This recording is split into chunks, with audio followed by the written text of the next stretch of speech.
कहानी नीरू की है। पंजाब की नीरू की शादी दिल्ली के राहुल से होती है। दिल्ली कितना बड़ा शहर है ना, लेकिन आप लोगों का घर तो बहुत छोटा है। हमारे पंजाब में तो ये बड़े बड़े घर होते हैं कि मजा ही आ जाता है। कोई बात नहीं नीरू, मैं भी तुम्हारे लिए बहुत बड़ा मकान बनाऊंगा बहुत जल्दी। नीरू के पिता जहां पंजाब के जाने माने व्यापारी थे, वहीं उसका पति राहुल दिल्ली में एक सिंपल नौकरी करता था। माँ, यहाँ तो घी मक्खन इतना महंगा है कि क्या बताऊं। मैं तो तरस ही जाती हूँ घी खाने के लिए। नीरू की माँ को ये सुनकर बहुत दुख होता है। मेरी बेटी को घी नसीब नहीं हो रहा है और ये बहू यहाँ बैठकर घी में शक्कर डाल रही है। देख वनिता, मैं साफ कह रही हूँ, इस घर में जितना घी आएगा उतना ही मेरी बेटी के घर दिल्ली भी जाएगा। अरे ये क्या बात होती है माँ जी? बेटी का उतना ही करो जो अच्छा लगे। अब क्या मायके से घी और मक्खन तक की सप्लाई करोगी आप? हाँ, मेरी बेटी किसी चीज को तरसे मुझसे बर्दाश्त नहीं होता।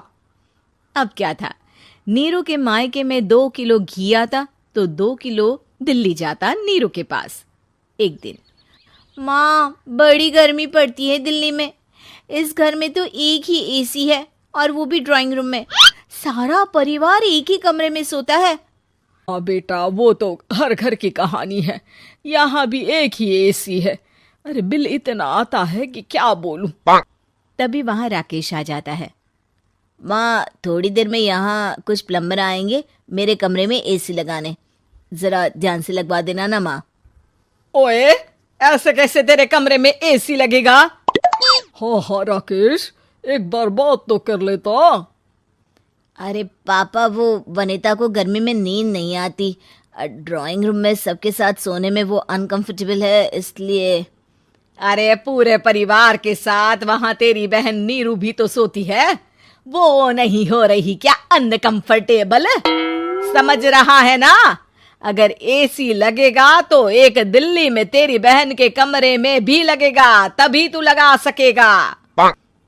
राकेश वनिता को सारी बात बताता है। वनिता करती भी क्या, मन मार कर बैठ जाती है। माँ, ये लोग ठीक नहीं है, क्या करूं मैं? अरे बेटी, यहाँ आ जा, तू यहाँ आकर रह ले। अरे छोड़ दे ऐसे पति को। कैसे छोड़ दूं माँ? समाज क्या कहेगा, लोग क्या कहेंगे? वैसे भी मेरा एक बेटा है मयंक। अरे हटा बेटा, तेरी उम्र ही क्या है, इतनी परेशान रहेगी तो काम कैसे चलेगा। खैर, बात आई गई हो जाती है। माँ को लगता है कि नीरू ठीक है, तो वहीं नीरू के मन में एक ही लाइन चल रही होती है, यहाँ आ जा। माँ ने तो बोल ही दिया है कि यहाँ आ जा।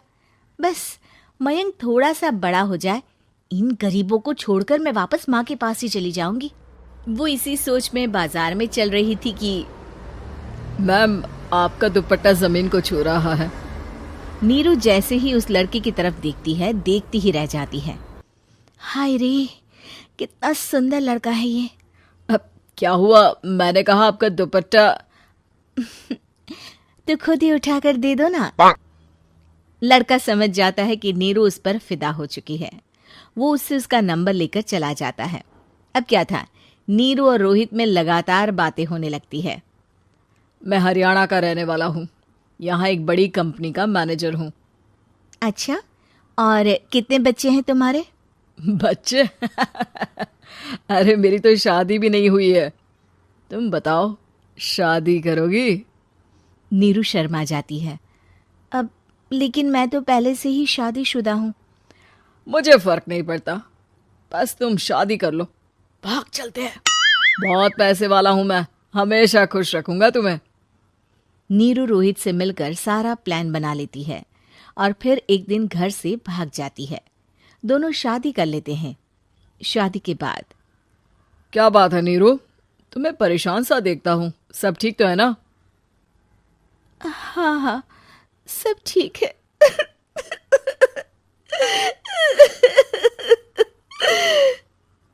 ये कहते कहते ही वो रोने लगती है। अरे क्या हो गया, रो क्यों रही हो? मैंने तुमसे एक बात छुपाई है और वही बात अब मुझे परेशान कर रही है।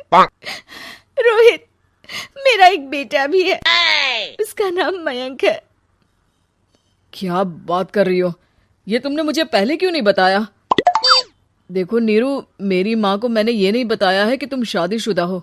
बच्चा मैं मैनेज नहीं कर पाऊंगा। नीरू को समझ में नहीं आता कि वो क्या करे।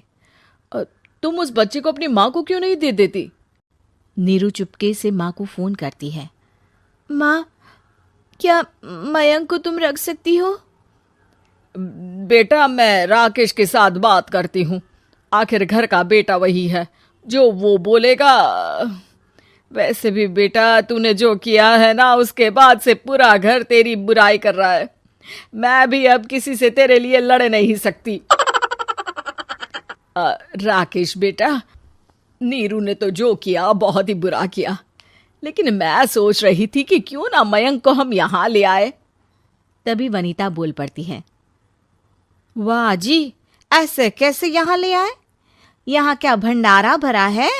और जिस बच्चे की माँ ने नहीं सोचा, उसके लिए हम क्यों सोचे? नीरू को एक बार तो अपने बच्चे के बारे में सोचना चाहिए था ना। अरे लेकिन तेरे पास भी तो लड़का नहीं है ना वनीता। माँ, वनीता ठीक बोल रही है। कल को वो बड़ा होकर इसी घर का हिस्सा मांगेगा तो हम क्या करेंगे? माँ कहती भी तो क्या, वो चुप रह जाती है। वहीं नीरू का पहला पति कहता है। माँ, अगर आज भी वो वापस आ जाए तो मैं उसे माफ कर दूंगा। बेटा, गरीबी चीज ही ऐसी है, क्या करेगा। तू तो अब मयंक का सोच। वो बेचारा तो बिना माँ का हो गया। मयंक के खातिर तू दूसरी शादी कर ले बेटा। लोगों के लाख समझाने के बाद नीरू के पहले पति की शादी रिद्धि से हो जाती है, जिसके पहले पति से 2 बच्चे होते हैं। देखो जी, मैंने शादी सिर्फ बच्चे के खातिर की है। मैंने भी शादी सिर्फ बच्चों के खातिर की है। वहीं नीरू के दूसरे पति के मन में ये बात घर कर जाती है कि नीरू एक मासूम बच्चे को उसके खातिर छोड़ कर आई है। अब देखो नीरू, मुझे लगता है कि जो औरत अपनी कोख का बच्चा छोड़ सकती है, वो तो कुछ भी कर सकती है। कल को तुम्हें मुझसे अच्छा कोई मिल गया तो तुम तो मुझे भी बाय बाय कर दोगी ना। नीरू को अब उसका दूसरा पति ताने देना शुरू कर देता है। तंग आकर नीरू उसके यहाँ से भागकर अपने पहले पति के पास चली जाती है, लेकिन ससुराल में क्या लेने आई है नीरू, मयंक को? नहीं नहीं सासू माँ, मुझसे गलती हो गई, मुझे माफ कर दीजिए। नीरू, अब वक्त खत्म हो गया है, मेरी शादी हो चुकी है। तो छोड़ दो ना उसे, हमारा बच्चा है। मैं आपको अपनी माँ नहीं मानता। मेरी नहीं मान तो बात अच्छी है। नीरू मयंक की बात सुनकर समझ जाती है कि उसके पास अब ना आसमान रहा ना ही जमीन चाहिए। उम्मीद है कि आपको हमारी ये कहानी पसंद आई होगी। कृपया हमारे चैनल को सब्सक्राइब करें और सभी अपडेट्स के लिए बेल आइकन जरूर क्लिक करें। और हाँ, वीडियो लाइक और शेयर करना मत भूलिएगा। Bye bye.